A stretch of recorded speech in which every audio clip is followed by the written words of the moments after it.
Chatasha Rogers with the Aggressive Job Hunters, and I'm here with Brittany King from the Career Collective. And also, I'm here with Stephen Walton from Walton and Henry Associates. Today, we are here to provide you with information on how to be successful in an interview and just basic information on how to obtain a new career. Now, Brittany, my first question to you is, what makes a candidate's resume stand out to you?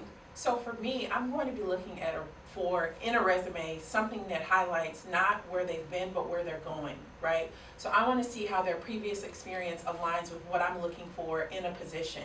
I always tell candidates to highlight on their resume how they made the company money, saved the company money, and any significant achievements they accomplished while they were with their previous company, so that I can, as a recruiter, understand how they would add value to my company.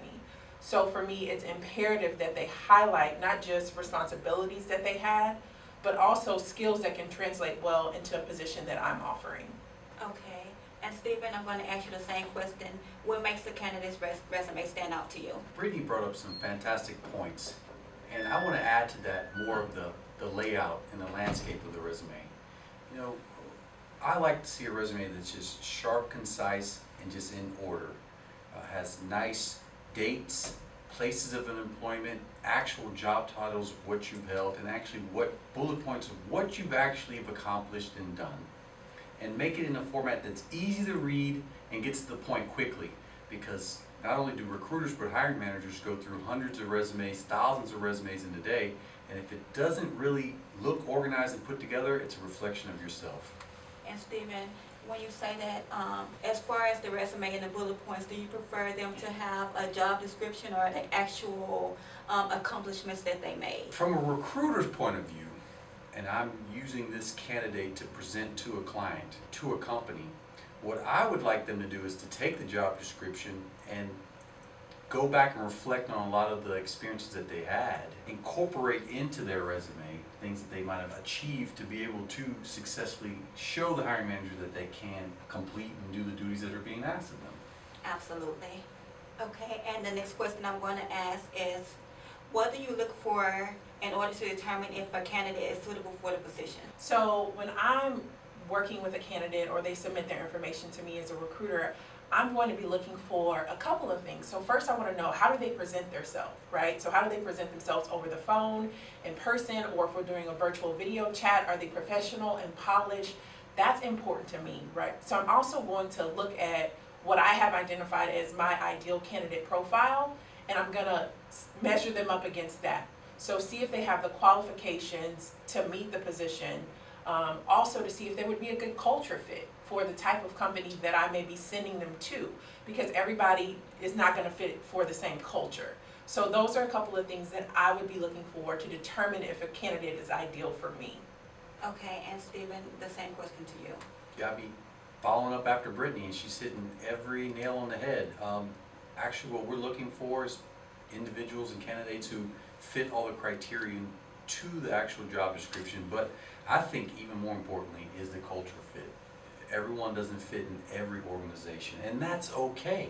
That's okay. I think candidates need to know that, you know, it's okay not to fit in a certain role, but there are organizations that want your skill set and do want you as that type of person that you are. So don't try to change and fit the mold of somewhere, of a company or a culture that you wouldn't be happy with a couple years down the line, because then that ends up having a snowball effect where you really aren't, you're never going to be happy or successful in what you're trying to do. Excellent, excellent. And the next question would be salary negotiation. How do you recommend that a candidate comes in and negotiates salary? So this is a touchy subject, but for me, I always tell the clients that I work with at the Career Collective, do not discuss salary until you know that they want you. So when a recruiter asks something like, well, what was your previous salary? And I'm a recruiter, but really it's none of their business. So I always tell people to come back with something like, I don't feel comfortable discussing salary, but I'm looking to be compensated fairly for the experience and talents that I bring to the table. Even when you're applying for a job online, a lot of times they will ask you for your salary history. I advise people to put a 0 or a 1 because you don't want to be screened out automatically. So when you're negotiating salary, you want to always present yourself in a manner that highlights what value you can add to the company, right? So you want to make sure that they say a number first.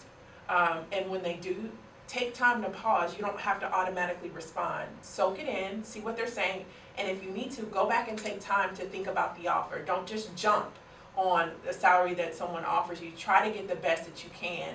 Also, be willing to negotiate things that may not be direct compensation, but that will be value added to the package. So like maybe working from home, or some companies even have where you can bring your dog to work. So those things are valuable. So those are tips that I have on salary negotiation. And Stephen, same for you. What would you recommend as far as a candidate coming in and negotiating salary with your company or any company? Negotiating salary is, I think, one of the most important aspects of what recruiters do, because salary, that's why we work, is to obtain compensation. And it can be difficult and it can be challenging, but like I ask all my candidates, it's the $1 million question, is the money. So what I suggest is try to find, you gotta find leverage. So you gotta try to find out what the range is of what the client and company's trying to pay. That's the most important thing, because if you're a certain person and you make a certain dollar amount, then no matter how well you fit, the budget just won't fit, just won't work, and it's a waste of the client's time and your time. So trying to find that information out on the front end is very valuable. I try to be an ear that both parties can listen to, and my objective is to try to get the client as much money as they can get so they can be happy and provide for their family. So in negotiation, don't get insulted and take it personally, because it's business, and these hiring managers are coming with budgets and coming with things from their bosses, and they're getting told they need to stay within certain parameters, and you know, they might really like you and want you, but you're right, fringe benefits, telecommuting, even flex working hours where you go in early and leave earlier, or come in later and leave later, you know, every other Friday's off. There's other things you can add in there to give you a value add, to get you that compensation or give you that peace of mind that you like. So in negotiation, keep a level head, know a dollar amount that you need to take care of your family, and never get too personal or let it affect you, because I've seen a lot of job offers and things get taken away from people because of the way that they act in this type of situation. Absolutely, and sometimes I do recommend that clients go onto websites like Glassdoor, and they actually have the salary information. People usually put their salary on there, Indeed.com and things like that. So if you look there, then basically you'll be able to find information on the area of which you should try to negotiate your salary. Excellent. Okay. We're going to start with you this time, Stephen. What questions do you believe that a candidate should ask when in an interview? First thing I would ask is, what's the schedule? When do you want me here? Do you need me here Monday through Friday? What time to what time? That's very important. The second question I like to ask is, find out more about the direct supervisor and the way that they manage and lead their teams and their expectations for the position. Because if you have someone that your ideas clash, then it's going to be a struggle from the beginning. And I think a lot of times candidates and recruiters both forget that is really important, to make sure that supervisory fit is there. Okay. And the same question for you, Brittany. So I always advise my clients to ask, what does your ideal candidate for this position look like? So that you have a clear understanding of what the recruiter or the hiring manager wants. I also advise people to ask, if I were selected for this position, what would be the first major project or the priority task that I would have to work on in this role? That way you have an idea, okay, if I get this job and I come in the door, this is what I'm going to be doing.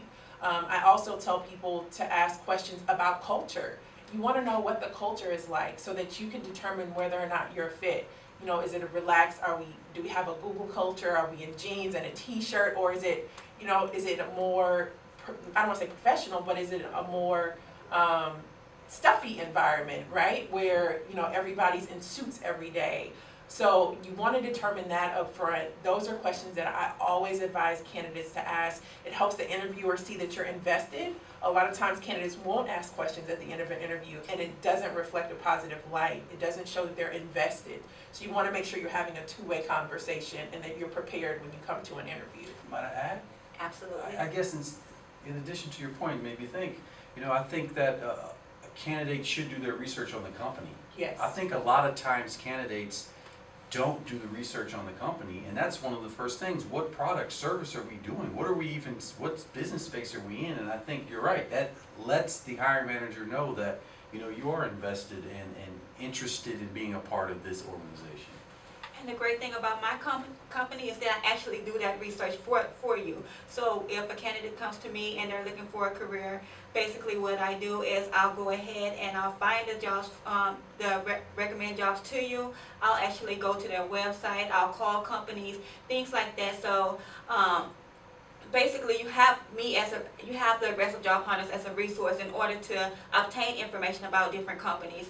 So between my company and actually viewing the company website and just getting information about the company, that brings you to a point where you're able to find out more information and negotiate better than actually just going in empty-handed and not knowing anything about the company. Now we're going to talk about the importance of dress attire. So when I was on the market to find a job, I went to an interview and the lady actually dismissed me. What she told me was that I needed to have on heels and that my hair was too frizzy. Basically, hair like this was inappropriate. So I want to know, how do you feel that young ladies and young men should dress for a position? Well, dress attire in a interview, I think, to me, is one of the most important things.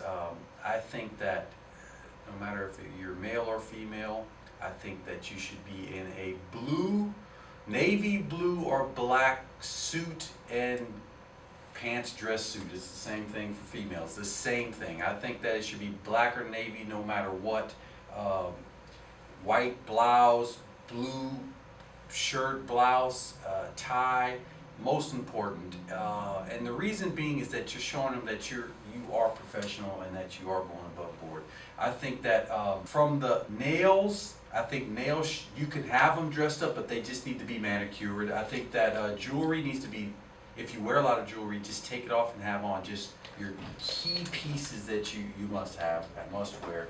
And then makeup, just basic makeup, just your basic foundation, your basic just type stuff to put you tight and crisp and look nice. That's really my advice.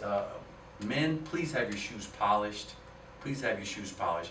And if you're in an industrial type position, kind of blue collar type work, still come dressed, you know, with your suit or your blouse and your pantsuit. However, have your steel toe boots in there. Have whatever pertinent equipment that you have in case you move into more of a working interview. Then you can transition, then you're ready. But I think that if you have those suits, that you'll always be prepared to look your best. And I think you offered some excellent points there. It's very important how you present yourself. As a recruiter, I can determine within the first couple of seconds what I think about you. So you want to make sure that you're putting your best foot forward. I always tell my clients and the candidates that I work with, you dress for the job you want, not the job you have, right? So you always want to make sure that you're going above and beyond. And I work with a lot of blue collar workers, and I tell them, come to the interview in a suit, a black or a navy blue suit. This is not what you're going to wear to work every day, but you want to go above and beyond, right? So you want to make the best first impression that you can make because you only get one. As far as what you were saying on the interview that you went to, I don't think that you have to wear heels as a woman in an interview. I don't think that that's imperative to your success. If you do wear heels, I recommend that they be closed toe. But I think black or blue flats are perfectly fine. It's gonna depend on what your entire outfit looks like, what's gonna go best, right? So you want to align whatever you dress with. You want to make sure your shoes are complementary to that. But I think it's very, very important that you take time and put it into your appearance, because people will judge you right off the bat based off of how you look, regardless of what your qualifications are. You could be the most qualified applicant or candidate, but if you come in there and you're not sharp, you're not going to get the job. Okay, and Brittany and Stephen, I do want to thank you for your time, and you guys, I really appreciate you coming to do this video with me. Thank you. For having us. Thank you.